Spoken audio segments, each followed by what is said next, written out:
Risen 3 Titan Lords is awful. Just awful. I don't mind if you don't listen to why I think that. It's just important that you understand that before I go into why it's quite so awful, you do know that it is, quite indefensibly, awful. Developed by Piranha Bytes, Risen 3 is, unsurprisingly, the third game in the Risen franchise, the first of which was a serviceable, if forgettable, fantasy RPG in the vein of Gothic. This game, though, follows at the heels of the much less enjoyable Risen 2, a game which decided to plaster a pirate motif onto a tired genre in an effort to inject a little energy and life into the much belaboured action RPG archetype. Sadly, though, all the Risen games have managed to do is make me never want to hear the word pirate again, which is a shame, because pirates are wicked sick. The plot, this time around, follows Captain Generic, a white dude with stubble, cheekbones, and the voice of a gravelly Captain Jack Sparrow. There's something strange here. I'm pretty sure he's the same dude from Risens 1 and 2, but we're never really told anything about him, except that he has a hot sister who the game's camera seems to want us to ogle. It's always the same. While exploring an ancient temple, which uses the Uncharted font to announce itself, Captain Generic stumbles upon a crystal portal and has his soul stolen by a Dementor. This kills him. But oh, if you thought death was going to be an issue for a character this boring, you'd be wrong. 3 weeks later, you're awoken by a shirtless man named Bones, who has the worst voice actor in the world. Then take the rowing boat. It'll get us safely to the sloop. But you can swim if you want. He tells you that you're operating on borrowed time, and that you need to find a powerful sorcerer in order to get your soul back. So you head on out, but naturally there's complications, and your 3 weeks spent 6 feet under haven't been kind to the world. Everything's gone to shit, and apparently it's up to Captain Generic to deal with it. Whoopee.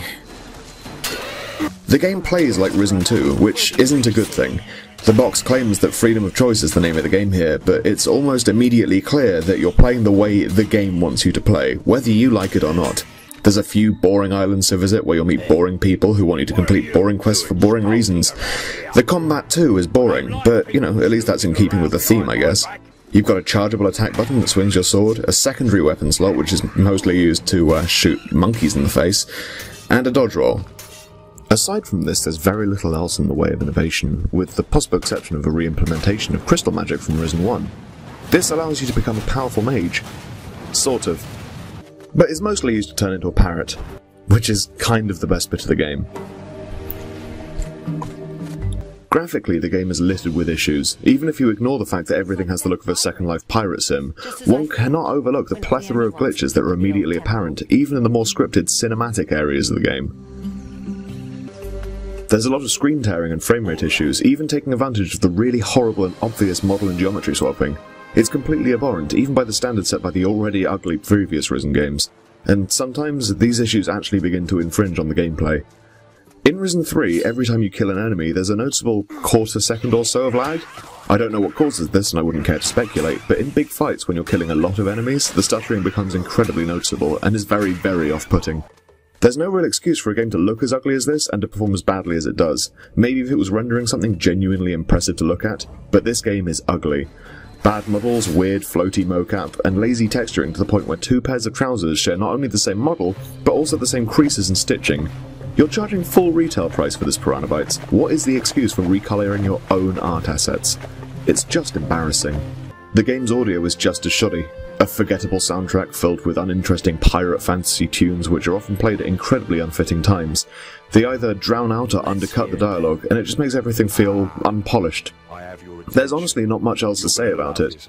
The jungles sound sort of like jungles might sound like, and the sound effects are alright.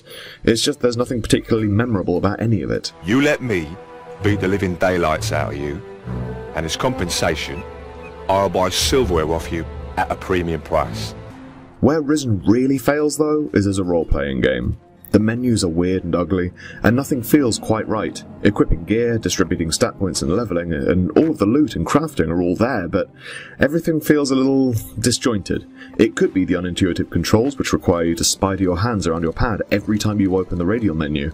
It could be the Pip-Boy-esque tab system used to keep menus together.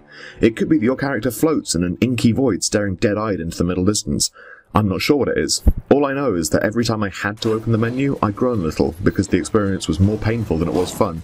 And if that's the case in your RPG, you done fucked it up. All in all, I really wish I could have liked Risen 3 more.